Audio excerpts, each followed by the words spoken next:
Hello friends, welcome to year Bandhan study class. তোমাদের নিজেদের channel বন্ধন study ক্লাসে তোমাদের সবাইকে শুভেচ্ছা জানাই।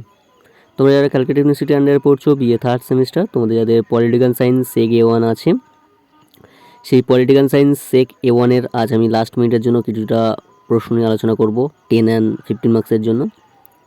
এই প্রশ্নগুলো তোমরা করলে অবশ্যই এর মধ্যে থেকে কমন পেয়ে যাবে। তো চলো ভিডিওটাকে শুরু করা যাক। শুরু করার আগে চ্যানেলে যারা নতুন আছে চ্যানেলটিকে সাবস্ক্রাইব করে নিও এবং ভালো লাগলে লাইক করো, বন্ধুদের মধ্যে শেয়ার করো, এ প্রকার যেন সবাই পায়। দেখো, এই প্রশ্নগুলি নিয়ে আজ আলোচনা করে দেবো। এই প্রশ্নগুলি খুবই ইম্পর্টেন্ট তোমাদের পরীক্ষার জন্য। সামনে তোমাদের এক্সাম আছে, একটু দেখে নাও এবং খাতায় নোট ডাউন করে এগুলিকে রিভিশন করা শুরু করে দাও।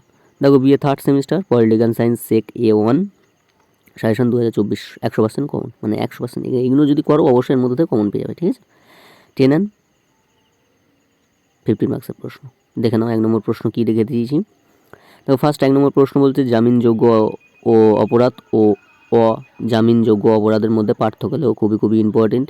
2 নম্বর প্রশ্ন কি বলছে, ভারতের পণ প্রথা বিরোধী আইনটির উপর একটি টিকা লেখো। 3 নম্বর প্রশ্ন, বাজেয়াপ্তকরণের উপর একটি টিকা লেখো। 4 নম্বর প্রশ্ন, ভারতীয় সংবিধানে 22 নম্বর ধারায় গ্রেপ্তার সংক্রান্ত বিষয়টি আলোচনা করো। 5 নম্বর প্রশ্ন, কি করে ফায়ার দাখিল করা হয়, তাহলে কি করে ফায়ার দাখিল করতে হয়। 6 নম্বর প্রশ্ন, জামিন বলতে কি বোঝো, এটি কয় প্রকার ও কী কী, জামিনের শর্ত লেখো, কোন কোন ক্ষেত্রে জামিন নাকচ করতে পারে। 7 নম্বর প্রশ্ন, ফায়ার কাকে বলে, ফায়ার করার পদ্ধতিগুলি উল্লেখ করো। নেক্সট 8 নম্বর প্রশ্ন, উপভোক্তা অধিকার আইন অনুসারে অভিযোগ দায়ের করার পদ্ধতিগুলি আলোচনা করো। 9 নম্বর প্রশ্ন, বাজেয়াপ্তকরণ বলতে কি বোঝো, বাজেয়াপ্তকরণের নিয়মগুলি লেখো।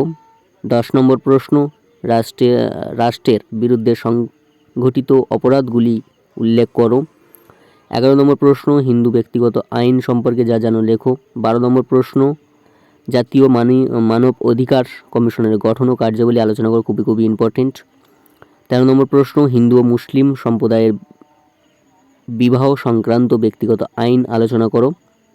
14 নম্বর প্রশ্ন, টেডা কি, টেডার উপর একটি টিকা লিখতে বলবে। এই প্রশ্নটা এইভাবে দিতে পারে যে টেডার উপর একটি টিকা লেখো, এইটা এইভাবেই আসতে পারে।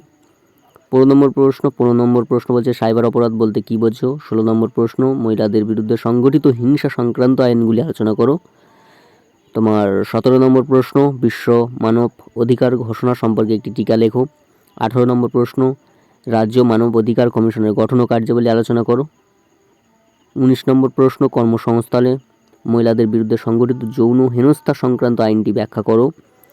20 নম্বর প্রশ্ন, সন্ত্রাসবাদ কি, ভারতের সন্ত্রাস বিরোধী আইনসমূহ বর্ণনা করো। আইনসমূহ বর্ণনা করো। এই ছিল তোমাদের 20টি প্রশ্ন 10 অ্যান্ড 15 মার্কসের জন্য। এই প্রশ্নগুলি যদি অবশ্যই তোমরা ভালো করে গুরুত্ব সহকারে মুখস্থ করো, এর মধ্যে থেকে অবশ্যই তোমরা কমন পেয়ে যাবে। এবং যেটা অসুবিধা হবে কমেন্ট বক্সে কমেন্ট করবে, আমি বলে দেবো। তাই আজ এখানে শেষ করলাম। তোমরা সবাই ভালো থেকো, সুস্থ থেকো, বন্ধন স্টাডিগুলোর সঙ্গে যুক্ত থেকো এবং চ্যানেল যারা নতুন হয়ে আছে চ্যানেলটিকে সাবস্ক্রাইব করে আমাদের পাশে থেকো। তো চলো এখানেই শেষ করলাম আজ। দেখা হচ্ছে পরবর্তী ভিডিও।